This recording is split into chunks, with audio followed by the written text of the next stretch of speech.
From Adriatic beaches towards the inland Marche, traveling the paths of nature and faith, discovering architecture, shrines, medieval towns and famous works of art, encountering artists, stately homes, master craftspeople, caves, and masterpieces of art and cuisine.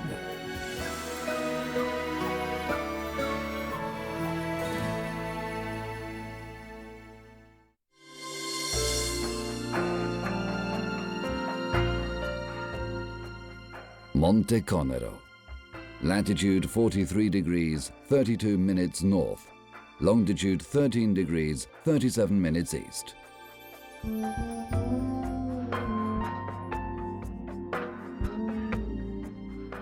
It's 8 in the morning on the Due Sorelle trail. Conero's almost sheer cliffs hold no more secrets for their most expert climber. On the Adriatic coast, 10 kilometers south of Ancona, 572-meter peaks lie ready for conquest.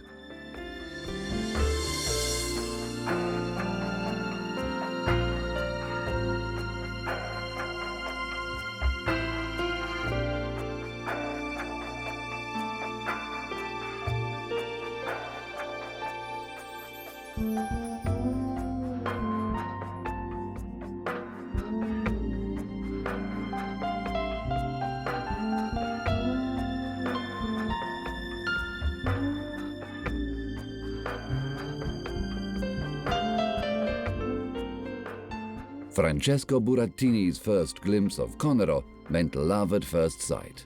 I was 11, and one holiday my grandfather, who worked locally, took me on the Due Sorelle trail. It was a decisive encounter for me. Later, I joined the climbers, and mountain and rock climbing became my passion. So now I know the Conero like the back of my hand. At the foot of the rocky cliffs, the Due Sorelle beach owes its name to a pair of offshore rocks. Many legends have grown up around the place, like the one telling of a sea demon who was so wicked he was turned into a rock and split in two. The Due Sorelle trail in the Monte Conero Regional Park holds a special fascination. La particolarità grande è che è sul mare, quindi It's very unusual because it's by the sea, so it combines striking, extremely diverse environments in one geographical area. Protected nature surrounds the villages of the park. At over 300 meters above the sea, Cirolo can be recognized by the characteristic 18th century church of San Nicolò. Along the Adriatic, from Trieste to Gargano in Puglia, Conero is the only headland interrupting the straight line of the coast. In the past, it was a landmark for sailors, and ancient folk chose the region for their settlements. An 18th century watchtower stands sentry over the sea. Here, Porto Novo overlooks a bay surrounded by steep ridges. The 11th century saw the foundation of a Benedictine monastery and the church of Santa Maria. The monks built this Romanesque masterwork with white stone from Conero. The sunlight entering through the windows would flood the church and surround the Benedictines as they began their day with morning chants.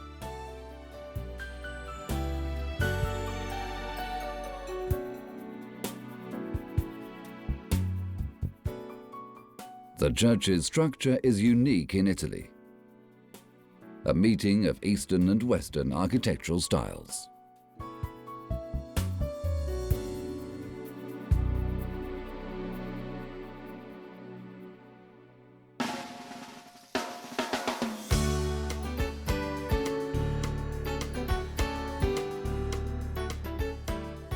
Modern cruise ships, fishing boats and freighters plough the waters off Ancona, the capital of the Marche.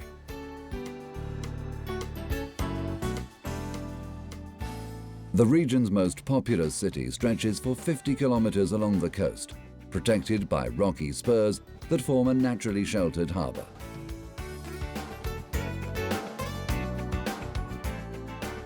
The merchant ships that set sail from the port towards the east are the forerunners of an industrial shipyard project developed in symbiosis with the region. It was launched in Ancona because Ancona has a shipbuilding tradition that dates back a long time, and this was given a modern interpretation. There were areas offering great potential, and we tried to assimilate and transform them. It's a forward-looking, innovative transformation. This commitment is symbolized by the yachts carrying Ancona's name, from companies enjoying increasing success and consolidating Italy's shipbuilding expertise.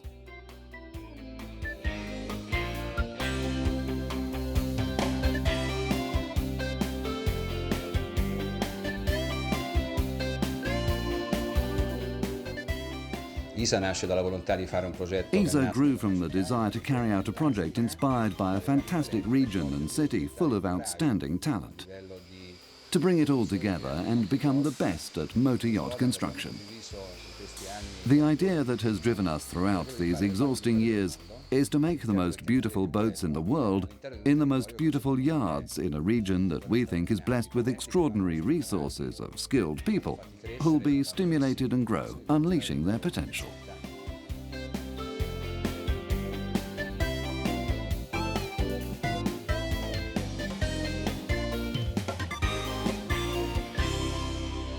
But Ancona isn't just a flag bearer for Italian industry. Its streets and piazzas bear witness to a rich history and culture.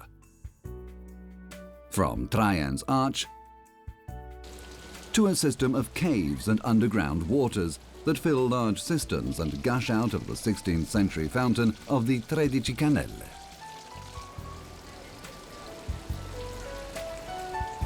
Piazza del Plebiscito is the city's heart, also called the Piazza del Papa because of the statue of Clement XII, one of the many popes who governed the Marche directly or indirectly from the 16th to the 19th century. Behind the piazza stands the church of San Domenico. The 20 heads on the unmistakable facade of the church of San Francesco delle Scale.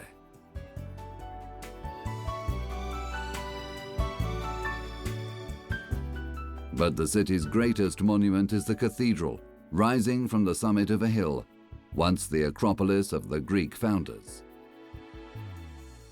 The cathedral is named after San Ciriaco, the Christian martyr whose relics have been preserved here since the 12th century. The exterior arch rests on two granite lions.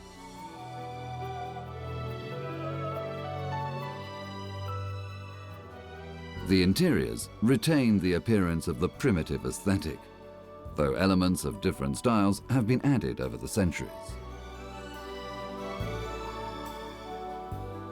Vanvitelli created the 18th century altar. Within it is mounted a small image of the Madonna, given to Ancona by a Venetian sailor.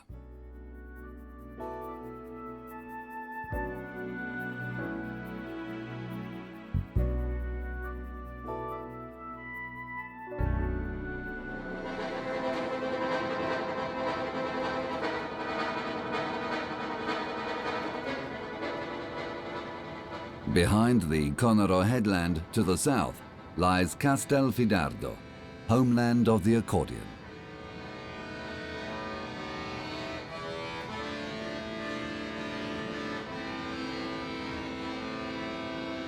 Local production of this instrument dates back to antiquity.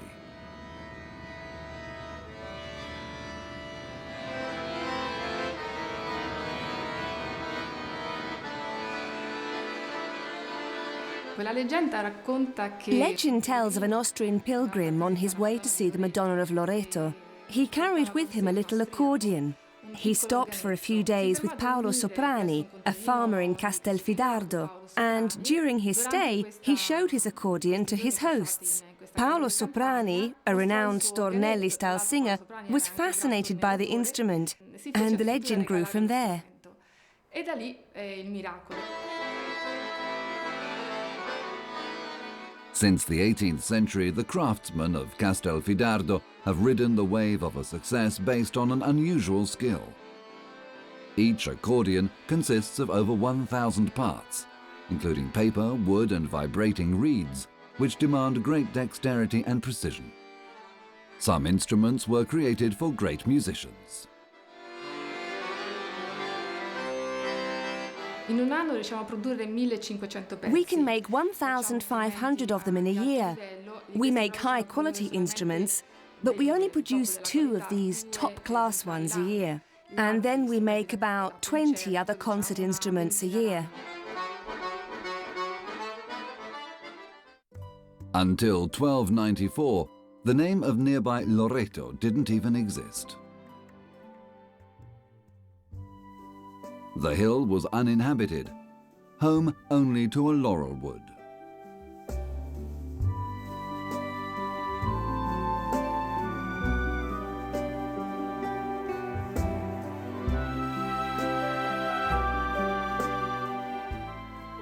Loreto grew up around its shrine. The origins of this holy place date back to a Christian symbol the faithful believe angels brought from the Holy Land.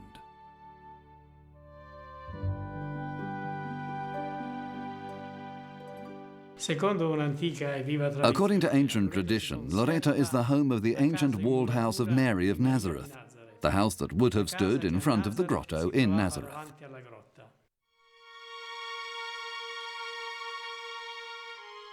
The holy house immediately became a place of prayer and adoration.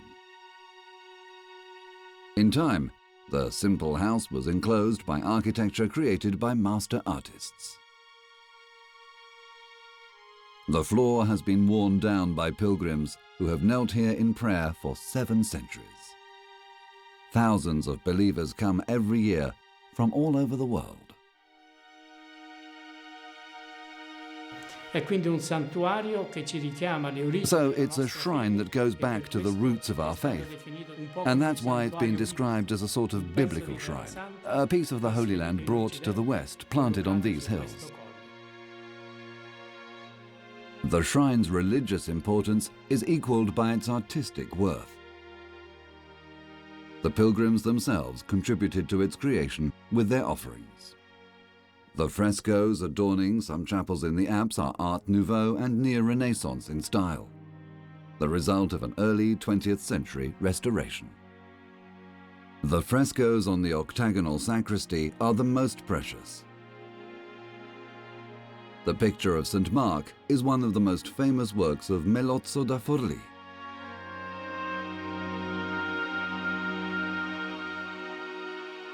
The work of Luca Signorelli adorning the chapel of St. John the Evangelist dates back to the 15th century. It creates a strikingly dramatic atmosphere.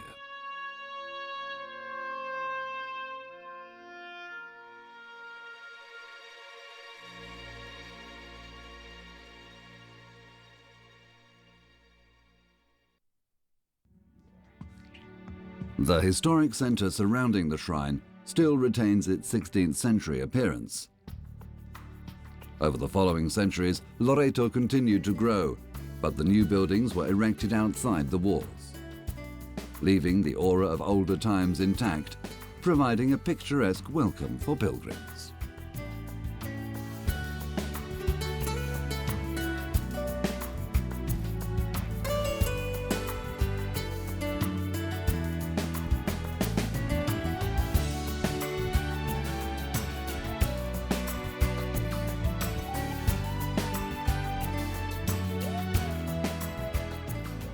Between the Musone and Aspio valleys to the north of Loreto, Osimo is surrounded by lush green hills that contrast with its red bricks. Osimo still bears the signs of its Roman past, despite the checkered history of the ancient statues that used to embellish the forum. It's said that in the 15th century, the condottiero Gian Giacomo Trivulzio decapitated them on the Pope's orders. Since then, the inhabitants have patiently borne the nickname of the Headless. The 12 marble sculptures are preserved next to crests and inscriptions in the town hall.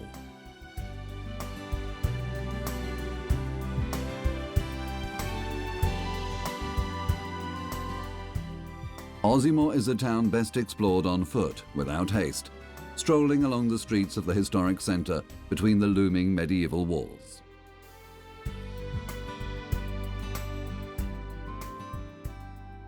The small towns of the Marche embody a cultural heritage worthy of the great cities of art.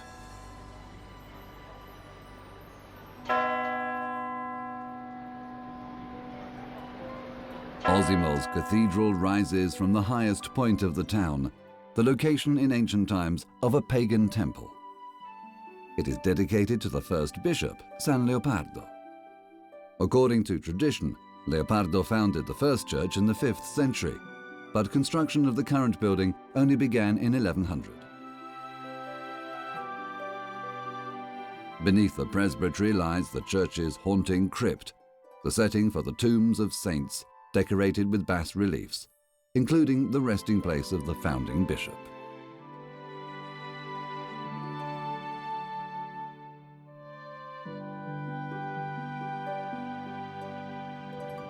West of Osimo, the dominant colour is the green of woods and farmland.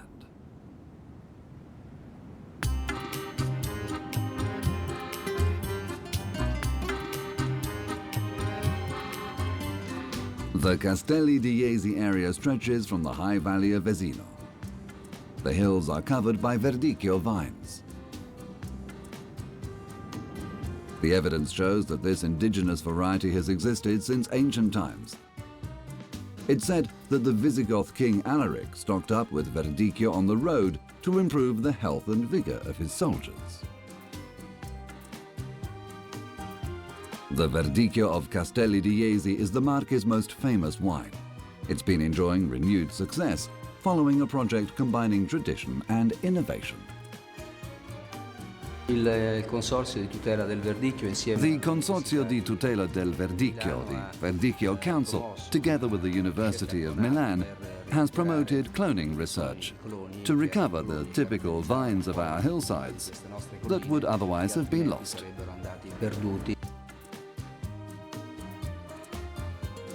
Verdicchio's success lies in the strength of the vine and the Marche soil, but this quality has been adapted to suit modern tastes.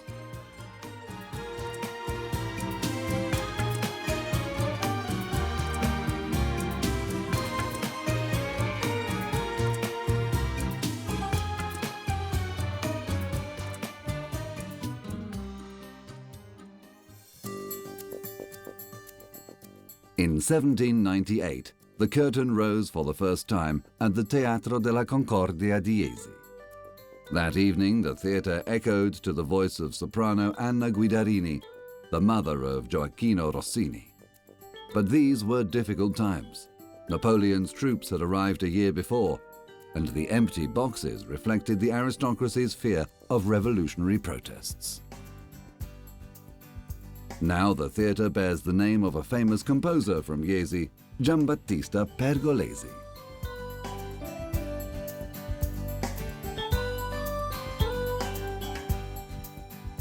Jesi was also the birthplace of Frederick II of Swabia, a man who changed the course of Italian history.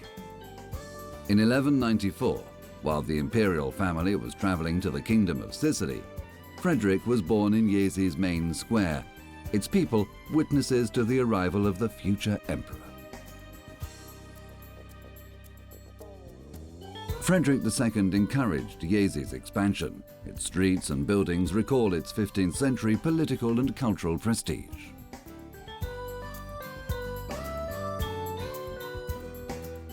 The piazza embodies over 800 years of history.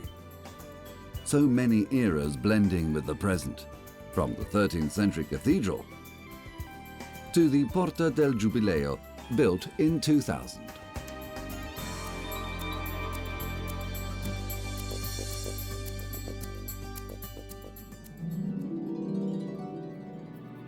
The 70 meters of the Palazzo Pianetti Gallery are a series of rooms holding the Jesi Civic Art collection, decorated with Rococo frescoes, unique in central Italy.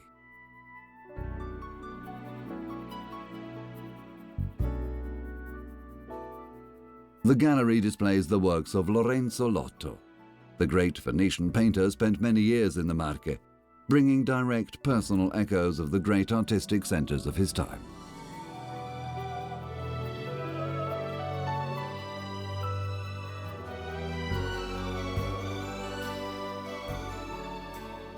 On the upper floor of the Palazzo Pianetti, the frescoed rooms host a collection of modern and contemporary sculptures and paintings.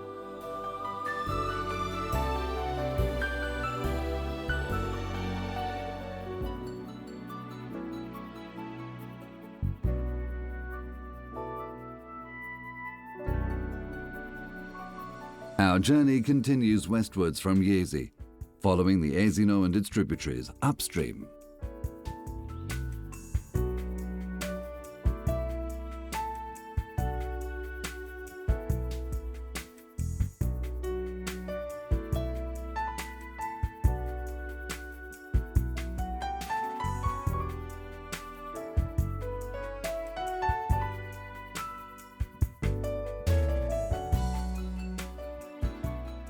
The river Giano has long encouraged productive development in the valley where Fabriano lies.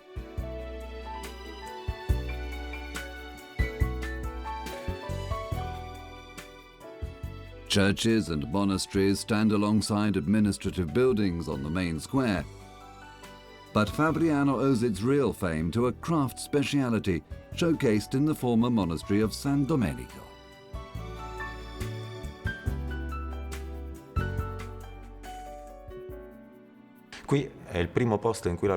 This was the first place to develop paper production, and in fact, European paper production was born in Fabriano, the result especially of three crucial technical innovations. The first automatic machine in the history of paper for pulping raw materials.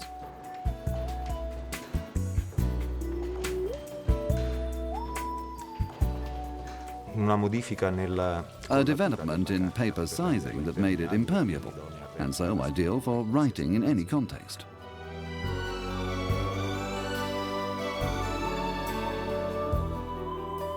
Then the most famous technical breakthrough we achieved here is the watermark, the transparent images that appear when the sheet of paper is held against the light.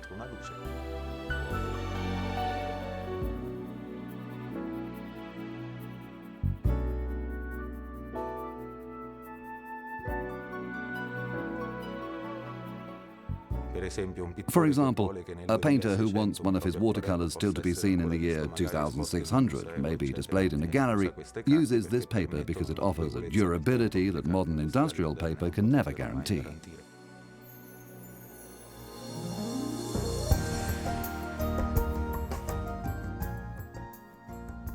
Northeast of Fabriano lies a landscape shaped over thousands of years by the flow of the river Sentino. The erosion of the calcareous rock has led to the formation of the Frasassi Gorge. The Great Dome, a holy place since prehistoric times, is the location of the shrine of the Vergine delle Grotte.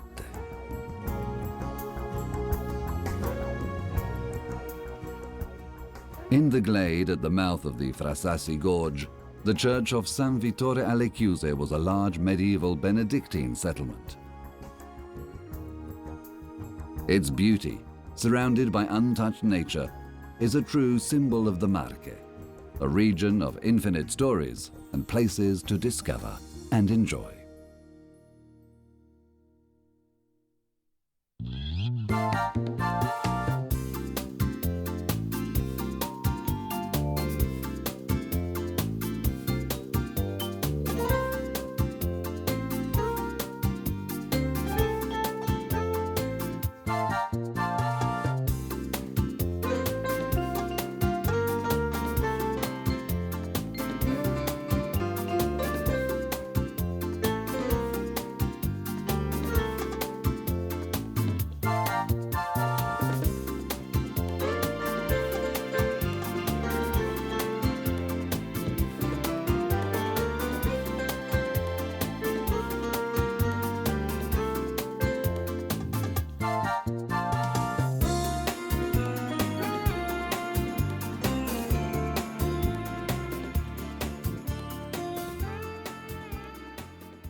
From Adriatic beaches towards the inland Marche, traveling the paths of nature and faith, discovering architecture, shrines, medieval towns, and famous works of art.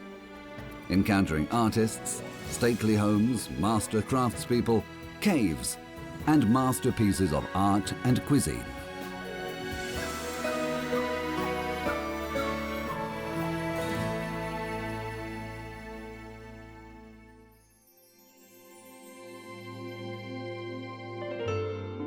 The Frasassi caste system is considered one of Europe's most important.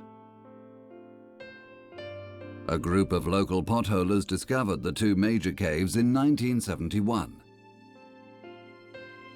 This subterranean world is over 13 kilometers long.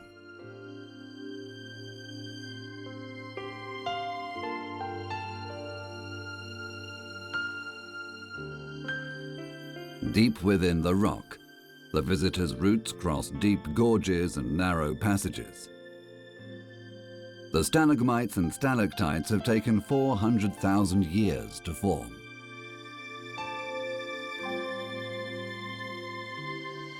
Millions of years ago, the sea covered the Marche interior. In the heart of the regional park of the Gola della Rossa and Frasassi, the houses in Gengia are built of red Nappe stone on the fault line of a marine sediment. The course of the Misa marks the way to Senigallia, passing through towns overlooking the valley from green uplands. Arcevia's imposing walls have surrounded the historic centre since the 15th century, resisting numerous sieges. In the early 13th century, over 40 castles were under the protection and control of Arcevia, like the fortified town of Piticchio, where annual festivals and banquets commemorate its origins.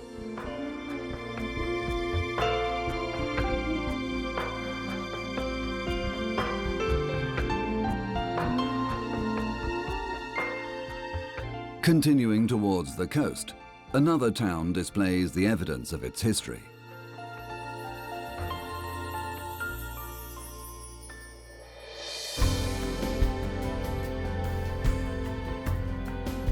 The medieval stone of the houses and streets of Ostra was laid down in the Middle Ages. The town is famous for its proverbial industriousness, thanks to its robust agricultural and industrial traditions.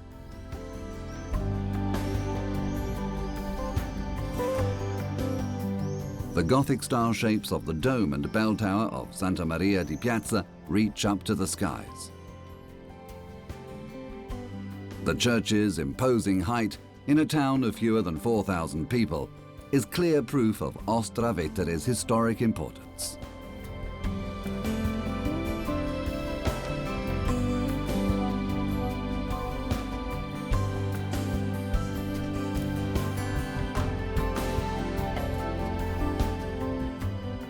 From inland, the Misa flows into the Adriatic to form the canal port of Senigallia.